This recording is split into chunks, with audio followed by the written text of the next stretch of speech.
Jackie Chan embodies the started from the bottom, now we're here saying completely. His name is definitely the first we all think of when we think of a martial arts badass.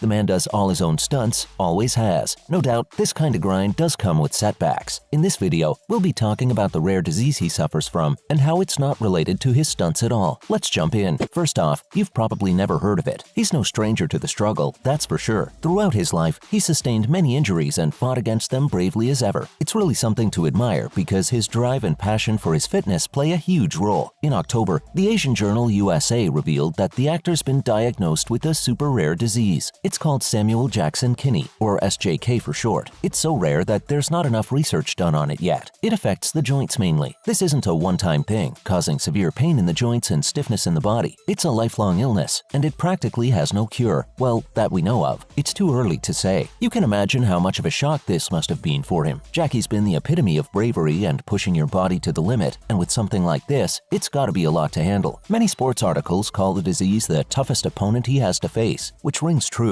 Fighting for your health every day is a very tough battle, and it goes under the radar too often. Well, Chan's not taking that approach because he has been very open about his diagnosis and what life is like for him living with the symptoms. Open like this, like a boom. Yeah.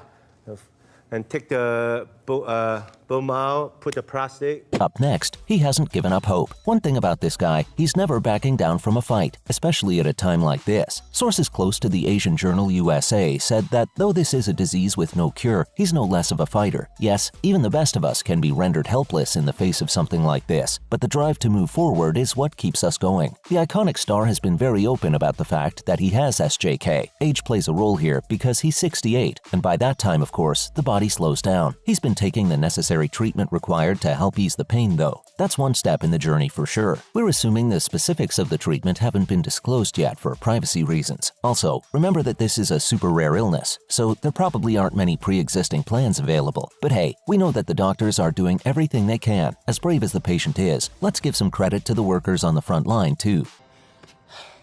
But no face.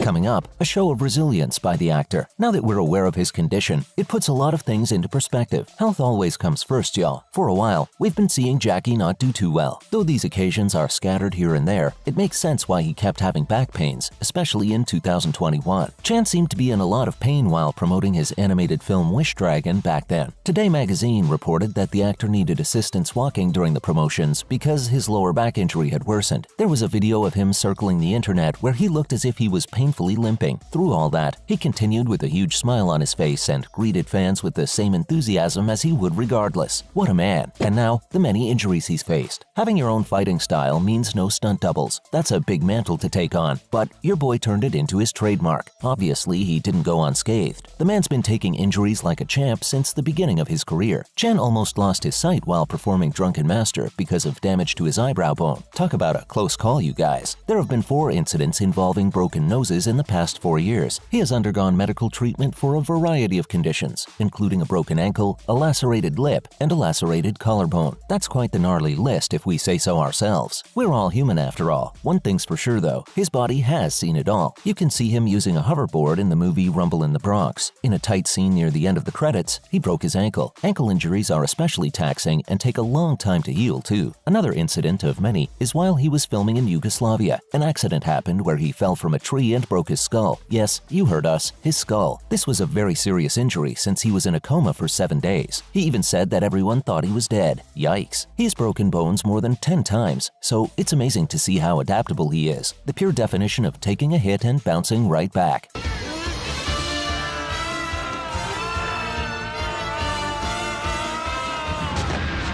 And now, the damage to his spine. He's been through more close calls than we can count. While he was filming The Police Story in Hong Kong during the 80s, he had to do a death-defying stunt. He fell onto a glass roof after leaping from a railing and landing on an electric light strand. His spinal cord, as well as the 7th and 8th vertebrae, were hurt when he fell. He was almost left permanently disabled because of injuries due to the accident. And you know the spine is a very vulnerable part of the human body. Man, we're getting the chills. Despite all the pain he has faced and continues to, he's been a good sport about it. All we can do is hope he gets the rest he needs and takes care of his health. Now, let's look at how Brad Pitt compared Jackie Chan to Charlie Chaplin.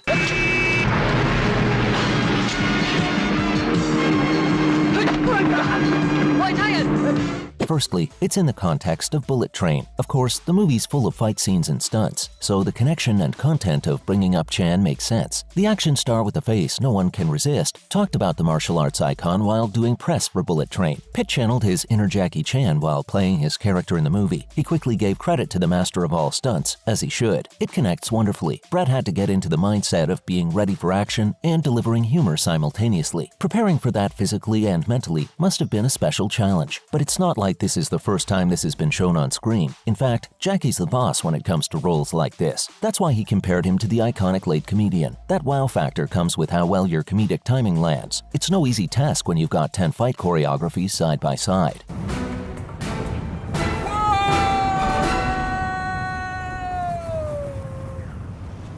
Up next, Pitt says he's underrated. It looks like he has very strong opinions about how the media treats the icon. All of his work requires a lot of mastery, and it's not something just any actor can do. Brad acknowledged how challenging it is to execute Jackie Chan's fluid action sequences. He went on to say that the martial arts expert was skilled at blending comedy with action comedy. He was in awe of his skill because he also said that he's never seen something done in that vein. All the while injecting comedy into every fight sequence, Pitt had to go through a lot of training, and it's pretty obvious that it was a huge learning experience for him. It's always better when you have role models that inspire you.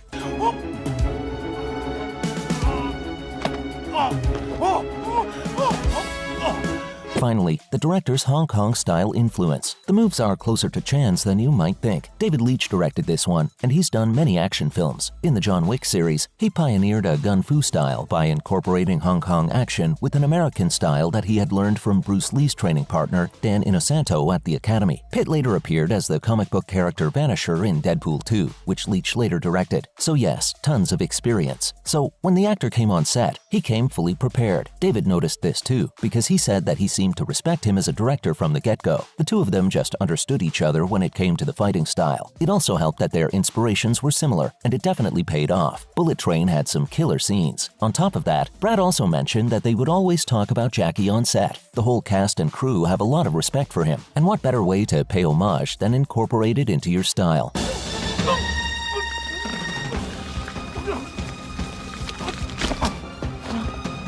Well, that's it for this video, folks. What are your thoughts on Jackie Chan's rare diagnosis of SJK? Let us know in the comments below. Be sure to leave a like and subscribe to our channel for more videos like this one. See you in the next one.